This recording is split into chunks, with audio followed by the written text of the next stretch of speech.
Naglaga ako ng munggo guys. Dahil Friday ngayon. Ayan ang ilalagay ko. Ang labahita na daing at saka yung ating hibi. Napakabango ng hibi at saka yung labahita sa munggo. I-try nyo isahog yun. Ang sarap. Ayan, nakapag-isa na ako dyan ng bawang, sibuyas at kamatis. Sunod, igigisa natin dyan yung ating labahita na daing. Lagay na rin natin yung ating hibi. Lalaki ng hibi.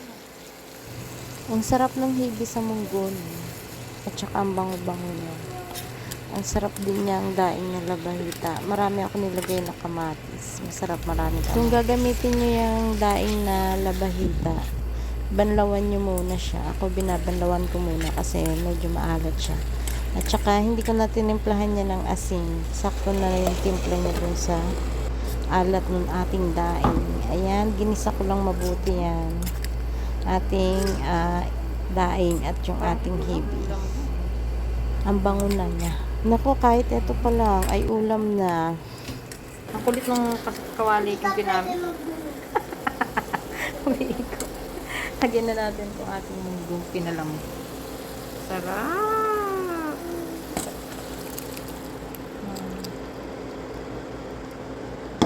Okay na lang natin ang tumulo.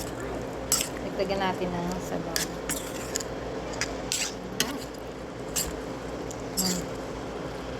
May hibi at saka yung daing na labahita.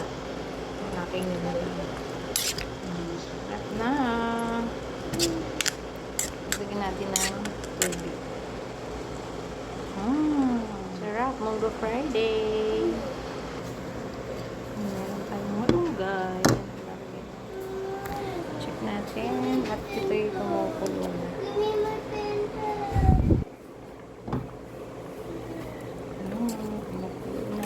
Ating ginisang munggo. Sarap na nito.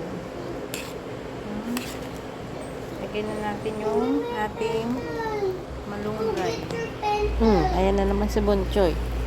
Madaldal na naman si Bonchoy ko. Sarap na malunggay. Fresh na fresh. Pinitas ko sa aking bakuran. Okay na to.